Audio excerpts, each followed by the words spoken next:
வணக்கம், நமஸ்கார், welcome back to my channel. என் பேர் உமா. இந்த வீடியோவில் இன்றைக்கி நம்ம பார்க்க போகிறது இந்த மாதிரியான வேர்ட்ஸ். எப்போதாவது, யாராவது, எங்கேயாவது, எப்படியாவது, ஏதோ செய்து, ஏதாவது, இந்த மாதிரியான வேர்ட்ஸ் ஹிந்தியில் எப்படி எக்ஸ்ப்ரெஸ் பண்ணுறது அப்படிங்கிறத தான் பார்க்க போகிறோம். ஹிந்தியில் சொல்லும்போது நடுவில்னா சேர்த்தி வேர்ட்ஸ் ரிப்பீட் ஆகி வரும். அதை பற்றி தான் இந்த வீடியோவில் பார்க்க போகிறோம். இப்போ வீடியோக்குள்ளே போகலாம். ஃபர்ஸ்ட் பார்த்தீங்கன்னா கபி ந கபி. இப்போ கபிங்கிற வேர்ட் ரிப்பீட் ஆகி வருது, நடுவில் ந வருது. கபி ந கபி. இதோட அர்த்தம் எப்போதாவது, எப்போவாவது, ஒரு நாள் இல்லை என்றால் ஒரு நாள், அதாவது இப்போ இல்லைன்னா வேறு எப்போவாவது. கபி ந கபி, எப்போவாவது. இதுக்கு சென்டென்ஸ் பாருங்கள். எப்போவாவது கிடைக்கும். கபி ந கபி மிலேகா.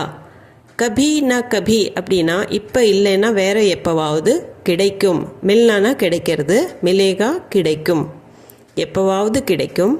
கபி ந கபி மிலேகா. ஒரு நாள் இல்லைன்னா இன்னொரு நாள் கிடைக்கும். இந்த சமயம் இல்லைன்னா வேறொரு சமயத்தில் கிடைக்கும். அந்த அர்த்தத்தில் தான் சொல்கிறோம். எப்போவாவது கிடைக்கும். கபி ந கபி மிலேகா. கபி ந கபி தோ மிலேகா அப்படின்னு கூட சொல்லலாம். அடுத்தது என்றாவது ஒரு நாள் வருவான். கபி ந கபி வோ ஆயேகா.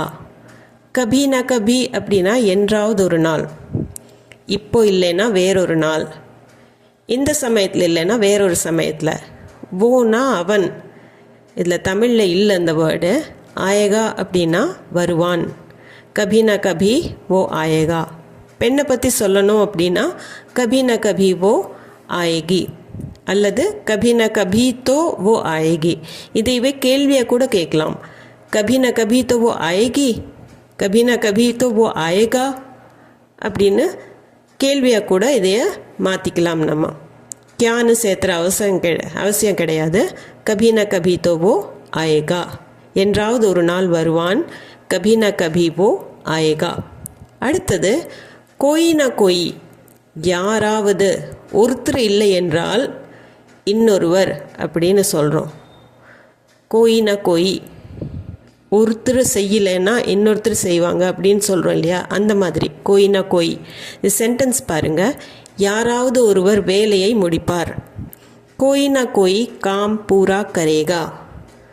கோயி அப்படின்னா யாராவது, கோயி ந கோயி அப்படின்னா யாராவது ஒருவர், ஒருத்தர் இல்லைன்னா இன்னொருவர். காம் வேலை, பூரா கர்னா அப்படின்னா முடிக்கிறது. காம் பூரா கர்னா வேலை முடிக்கிறது. கோயி ந கோயி யாராவது ஒருவர், காம் பூரா கரேகா வேலையை முடிப்பார். யாராவது ஒருவர் வேலையை முடிப்பார். கோயி ந கோயி காம் பூரா கரேகா. இது கூட கோயி ந கோயி தோ அப்படின்னு சேர்த்தி கூட காம் பூரா கரேகா அப்படின்னு நம்ம முடிக்கலாம். கோயி ந கோயி தோ காம் பூரா கரேகா, கோயி ந கோயி காம் பூரா கரேகா, ரெண்டும் ஒன்று தான். யாராவது ஒருவர் கண்டிப்பாக வருவார். கோயி ந கோயி ஜரூர் ஆயேகா. கோயி ந கோயி அப்படின்னா யாராவது ஒருவர், ஒருத்தர் இல்லைன்னா இன்னொருத்தர். ஜரூர் ஆயேகா கண்டிப்பாக வருவார்.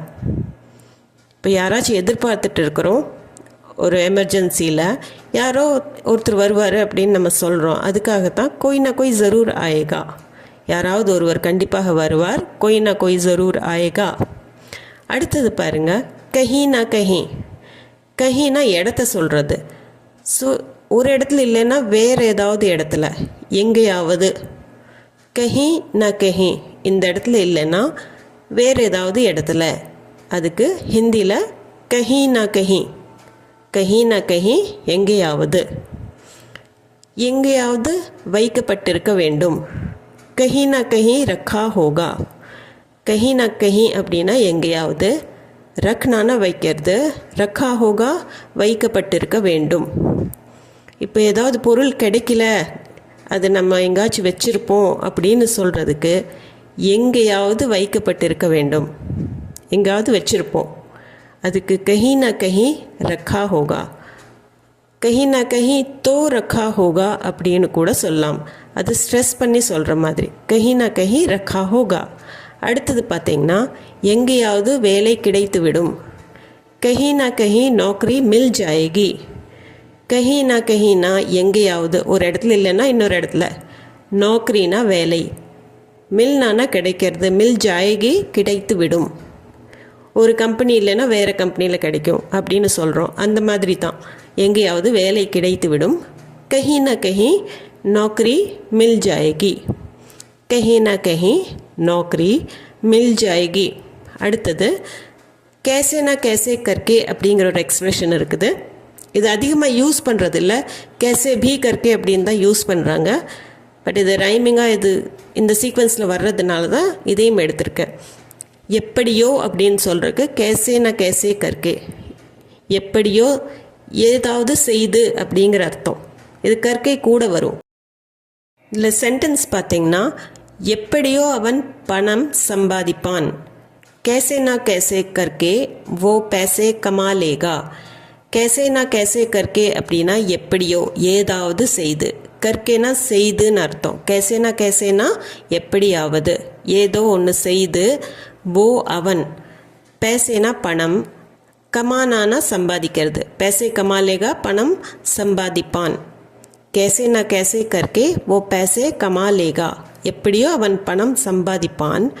कैसे ना कैसे करके वो पैसे कमा लेगा, कैसे भी करके वो पैसे कमा लेगाன்னு சொல்லலாம். எப்படியோ அவன் அனுப்பிடுவான். कैसे ना कैसे करके वो भेज देगा, कैसे भी करके वो भेज देगा அப்படின்னும் சொல்லலாம்.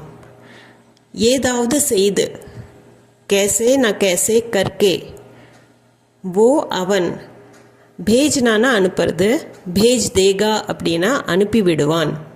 எப்படியோ அவன் அனுப்பி விடுவான். कैसे ना कैसे करके वो भेज देगा அல்லது कैसे भी करके वो भेज देगा அப்படின்னும் சொல்லலாம். அடுத்தது பார்த்தீங்கன்னா एक ना एक दिन. एक दिन அப்படின்னா ஒரு நாள். एक ना एक दिन அப்படின்னா ஒரு நாள் அல்லது மற்றொரு நாள். ஹிந்தியில் சொல்லும்போது ரெண்டுமே ஏக் நா ஏக் அப்படின்னு 2 தடவை ஏக் வரும். ஆனால் தமிழில் நம்ம சொல்லும்போது ஒரு நாள் அல்லது மற்றொரு நாள் அப்படின்னு சொல்கிறோம். அப்போ அதுக்கு ஏக்னா ஏக் தின், ஒரு நாள் அல்லது மற்றொரு நாள், ஏக்னா ஏக் தின். இதுக்கு சென்டென்ஸ் பாருங்கள்.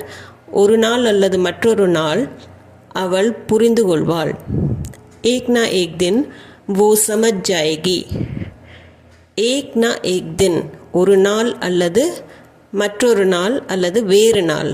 वो அவள், சமஜ்னானா புரிஞ்சுக்கிறது, சமஜ் ஜாயேகி புரிந்து கொள்வாள். ஏக்னா ஏக் தின் वो समझ जाएगी, ஒரு நாள் இல்லைன்னா ஒரு நாள் அவள் புரிஞ்சுக்குவா. ஸோ ஏக்னா ஏக் தின் वो समझ जाएगी, ஒரு நாள் அல்லது மற்றொரு நாள் அவள் புரிந்து கொள்வாள். ஏக்னா ஏக் தின் वो समझ जाएगी. அடுத்தது ஒரு நாள் அல்லது இன்னொரு நாள் அவன் வருத்தப்படுவான். ஏக்னா ஏக் தின் वो पछताएगा. ஏக்னா ஏக் தின் அப்படின்னா ஒரு நாள் இல்லைன்னா ஒரு நாள். वो அவன், பச்தாயகா அப்படின்னா வருத்தப்படுவான். பச்தானா அப்படின்னா வருத்தப்படுறது, பச்தாயகா வருத்தப்படுவான். ஏக்னா ஏக் தின் वो பச்தாயகா. இதே பெண்ணை பற்றி சொல்லணும் அப்படின்னா ஏக்னா ஏக் தின் वो பச்தாயகி, ஒரு நாள் அல்லது ஒரு நாள் அவன் வருத்தப்படுவான். ஏக்னா ஏக் தின் वो பச்தாயகா. அடுத்தது பார்த்தீங்கன்னா குச் நா குச் அப்படிங்கிற எக்ஸ்ப்ரெஷன். இதுக்கு ஏதோ, ஏதோ ஒன்று, ஒன்று இல்லைன்னா இன்னொன்று, சம்திங் ஆர் தி அதர் அப்படின்னு சொல்கிறோம் ஹிந்தியில். அந்த மாதிரி குச் நா குச், சம்திங் ஆர் தி அதருக்கு ஏதோ ஒன்றுக்கு குச் நா குச். ஏதோ தவறு இருக்கிறது, குச் நா குச் கட்பட் ஹை. குச் நா குச் ஏதோ ஒன்று, தவறு இருக்கிறதுக்கு கட்பட் ஹை அப்படின்னு சொல்கிறது. கட்பட் அப்படின்னா ஏதோ ஒன்று தப்பாக இருக்குது அப்படின்னு சொல்கிறதுக்கு தான்.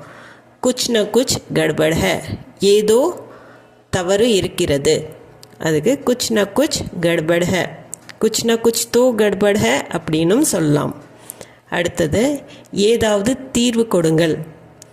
குச் ந குச் உபாய் தோ.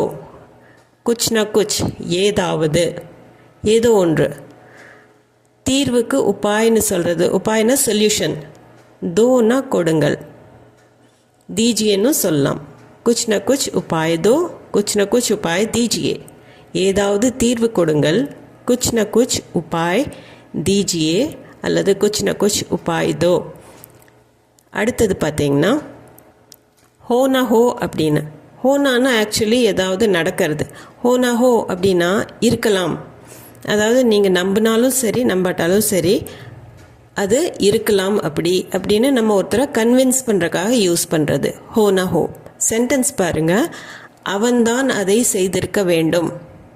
ஹோ நா ஹோ ஏ உசினே கியா ஹோகா. ஹோ நா ஹோ அப்படின்னா அவன் செய்திருக்க வேண்டும் அப்படிங்கிற ஒரு நம்பிக்கை கொடுக்கறதுக்காகத்தான் இந்த எக்ஸ்பிரஷன் யூஸ் பண்ணுவோம். ஹோ நா ஹோ. ஏ இதையே உசினே அவன்தான். உசினே அப்படின்னு வரும்போது அவன்தான். உஸ்னேனா அவன், உசினே அப்படின்னா அவன்தான். கியா ஹோகா செய்திருக்க வேண்டும். அவன்தான் அதை செய்திருக்க வேண்டும். ஹோ நா ஹோ உசினே கியா ஹோகா. ஹோ நா ஹோ ஏ உசினே கியா ஹோகா. அவன் பொய் சொல்லியிருக்க வேண்டும். ஹோ நா ஹோ வ झूठ बोल रहा है. ஹோ நா ஹோ அப்படின்னா நீங்கள் நம்பினாலும் சரி இல்லாட்டாலும் சரி அவன் பொய் சொல்கிறான் அப்படின்னு ஒரு கன்வின்சிங்காக சொல்கிறதுக்காகத்தான் ஹோ நா ஹோன்னு யூஸ் பண்ணுறோம். இதுக்கு தனி அர்த்தம் கிடையாது. அவன் பொய் சொல்லி இருக்க வேண்டும். ஹோ நா ஹோ வ झूठ बोल रहा है. ஹோ நா ஹோ வ झूठ बोल रही है அப்படின்னு பெண்ணுக்கு சொல்லுவாங்க. விரும்பினாலும் விரும்பாவிட்டாலும் அடுத்த எக்ஸ்ப்ரெஷன். இதுக்கு ஹிந்தியில் சாஹோ நா சாஹோ. சாஹனா அப்படின்னா விரும்புறது, சாஹோனா விரும்பினாலும், நா சாஹோ அப்படின்னா விரும்பாவிட்டாலும். அப்போது விரும்பினாலும் விரும்பாவிட்டாலும் அப்படிங்கிறதுக்கு சாஹோ நா சாஹோ, சாஹோ நா சாஹோ. சென்டென்ஸ் பாருங்கள், நீ விரும்பினாலும் விரும்பாவிட்டாலும் அவள் வெளிநாடு செல்வாள். तुम चाहो न चाहो वो विदेश जाएगी. तुम ना नी, चाहो ना விரும்பினாலும், ना चाहो விரும்பாவிட்டாலும், वो அவள், விதேஷ்னா வெளிநாடு, ஜாயகி அப்படின்னா செல்வாள். ஜானானா போகிறது, ஜாயகினா செல்வாள். தும் சாஹோ ந சாஹோ நீ விரும்பினாலும் விரும்பாவிட்டாலும் அவள் வெளிநாடு செல்வாள். ஓ விதேஷ் ஜாயகி. தும் சாஹோ ந சாஹோ ஓ விதேஷ் ஜாயகி. அடுத்தது, நீ விரும்பினாலும் விரும்பாவிட்டாலும் அவன் வீட்டிற்கு வருவான். தும் சாஹோ ந சாஹோ वो घर आएगा. तुम न நீ, சாஹோ விரும்பினாலும், நா சாஹோ விரும்பாவிட்டாலும், वो அவன், घरனா வீடு, ஆனானா வர்றது, ஆயேகா வருவான். தும் சாஹோ ந சாஹோ वो घर आएगा. நீ விரும்பினாலும் விரும்பாவிட்டாலும் அவன் வீட்டிற்கு வருவான். தும் சாஹோ ந சாஹோ वो घर आएगा. தும் சாஹோ ந சாஹோ वो घर आएगा. இப்போ நம்ம பார்த்த வரைக்கும் कभी न कभी, कोई न कोई, कहीं न कहीं, एक न एक दिन, कुछ न कुछ, ஹோ ந ஹோ, சாஹோ ந சாஹோ, இந்த மாதிரி எக்ஸ்ப்ரெஷன்ஸ் எல்லாம் தான் இந்த வீடியோவில் நம்ம பார்த்தோம். உங்களுக்கு எங்கேயாவது டவுட் இருந்ததுன்னா வீடியோவை பாஸ் பண்ணி நீங்கள் மறுபடியும் கேட்டு பாருங்கள். புரியறதுக்கு கொஞ்சம் ஈஸியாக இருக்கும். இந்த வீடியோ உங்களுக்கு யூஸ்ஃபுல்லாக இருந்திருக்கும்னு நம்புகிறேன். இது சம்மந்தமான டவுட்ஸ், குவெஷன்ஸ் அல்லது உங்கள் ஃபீட்பேக் எதுவாக இருந்தாலும் கமெண்ட் செக்ஷனில் கமெண்ட் பண்ணி சொல்லுங்கள்.